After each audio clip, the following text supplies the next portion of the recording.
ನಮಸ್ತೆ. ಈ ವಿಡಿಯೋದಲ್ಲಿ ನಾವು 31 ಡಿಸೆಂಬರ್ 2024ರ ನಿಫ್ಟಿ ಚಾರ್ಟ್ ಅನ್ನು ನೋಡಲಿದ್ದೇವೆ.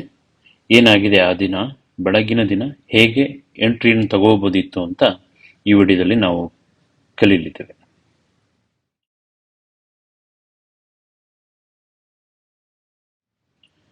ನಮಸ್ತೆ. 915 ಟ್ರೇಡ್ನ ಇನ್ನೊಂದು ಕನ್ನಡದ ವಿಡಿಯೋಗೆ ಎಲ್ಲರಿಗೂ ಸ್ವಾಗತ. 31 ಡಿಸೆಂಬರ್ 2024ರ ನಿಫ್ಟಿ ಚಾರ್ಟ್ ಅನ್ನು ನಾವು ನೋಡ್ತಾ ಇದ್ದೀವಿ.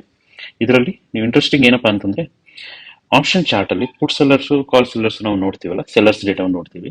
ಇಲ್ಲಿ ಸ್ಪೆಷಲ್ ಆಗಿ ಏನಾಗ್ತಿದೆ ಅಂದ್ರೆ, ಅದಕ್ಕಿಂತ ಮುಂಚೆ ಹೇಳ್ತೀನಿ ಅಂದ್ರೆ, ಇನ್ ಜನರಲ್ ಏನಿರುತ್ತೆ ಅಂದ್ರೆ, ATM ನ ಕೆಳಗಡೆ ಯೂಶಲಿ ಪುಟ್ ಸೆಲ್ಲರ್ಸ್ ಜಾಸ್ತಿ ಇರ್ತಾರೆ ಹಾಗೂ ATM ನ ಮೇಲ್ಗಡೆ ಕಾಲ್ ಸೆಲ್ಲರ್ಸ್ ಜಾಸ್ತಿ ಇರ್ತಾರೆ.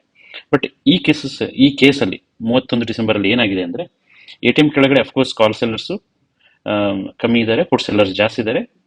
ಬಟ್ ATM ಮತ್ತೆ ಅದರ ಮೇಲ್ಗಡೆ ಎಷ್ಟು +100 ತನಕ ಇಲ್ಲಿ ಕಾಲ್ ಸೆಲ್ಲರ್ಸ್ ಇಲ್ಲೂ ಕಮ್ಮಿ ಇದ್ದಾರೆ, ಪುಟ್ ಸೆಲ್ಲರ್ಸ್ ಜಾಸ್ತಿನೇ ಇದ್ದಾರೆ. ಇದೇನು ಇಂಡಿಕೇಶನ್ ಮಾಡುತ್ತೆ ಅಂದ್ರೆ, ಮಾರ್ಕೆಟ್ ಈಗ ಈ 23,550ರಲ್ಲಿದೆ, 23,650 ತನಕ ಹೋಗೋ ಚಾನ್ಸಸ್ ಇದೆ ಅಂತ. ಓಕೆ, ಇದು ಫುಲ್ ಡೇ ಹಿಂಗೆ ಇರುತ್ತೆ ಅಂತಲ್ಲ, ಚೇಂಜ್ ಆಗ್ತಾ ಹೋಗುತ್ತೆ. And call sellers put sellers of course fight ಮಾಡ್ತಾ ಇರ್ತಾರೆ. ಬಟ್ ಎಂಟ್ರಿ ತಗೊಳಕ್ ಒಂದು ಒಳ್ಳೆ ಮೂಮೆಂಟ್ ಇರುತ್ತೆ. ಇಲ್ಲಿ ನಾವು ಅಷ್ಟೊಂದು ಫ್ಯೂಚರ್ ಡೇಟಾನ ನೋಡ್ಕೊಂಡು ಎಂಟ್ರಿ ತಗೊಳ್ಳದೇ ಇದ್ರು ಇದೊಂದು ಒಳ್ಳೆ ಅಪರ್ಚುನಿಟಿ ಆಗಿರುತ್ತೆ. ನೀವು ಒಂದ್ಸರಿ ಎಂಟ್ರಿ ತಗೊಂಡ್ಮೇಲೆ ಕಂಟಿನ್ಯೂಸ್ ಆಗಿ ಅದನ್ನ ಮಾನಿಟರ್ ಮಾಡ್ತಾ ಹೋಗ್ಬೋದು, ಹೆಂಗೆ ಆಯ್ತು ಅಂತಲ್ಲ. ಇದು ಹಿಸ್ಟ್ರಿ ಚಾರ್ಟ್ ಅಲ್ಲಿ ನಾವು ನೋಡ್ತಾ ಇದೀವಿ. ಹಿಸ್ಟ್ರಿ ಚಾರ್ಟ್ಸ್ ನೀವು ನೋಡಿದ್ರೆ, ಹಿಸ್ಟ್ರಿಯಲ್ಲಿ ಇಂಡೆಕ್ಸ್ ವ್ಯೂ ಬಂದ್ರೆ ನೀವು ಇದನ್ನ ನೋಡ್ಬೋದು.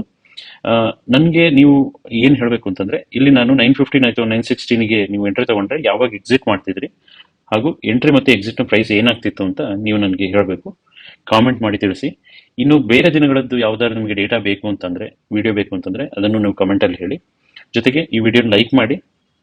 ನಮ್ಮ ವಾಟ್ಸ್ಆಪ್ ನಂಬರು, ಡಿಸ್ಕಾರ್ಡ್ ಲಿಂಕ್ ನಿಮ್ಗೆ ಗೊತ್ತಿದೆ ಎಲ್ಲಿದೆ ಅಂತ. ಡಿಸ್ಕಾರ್ಡ್ ಅಲ್ಲಿ ನಾವು ಈಗ ಇನ್ ಜನರಲ್ ಆಗಿ ಡಿಸ್ಕಷನ್ ಮಾಡ್ತಾ ಇರ್ತೀವಿ. ಮಾರ್ಕೆಟ್ ಅವರ್ಸ್ ಅಲ್ಲೂ ಕೂಡ ನಾವು ಮಾರ್ಕೆಟ್ನ ವಿಷಯದ ಬಗ್ಗೆ ಡಿಸ್ಕಷನ್ ಮಾಡ್ತಾ ಇರ್ತೀವಿ. ನೀವು ಅಲ್ಲೂ ಜಾಯಿನ್ ಆಗ್ಬೋದು. ಧನ್ಯವಾದಗಳು.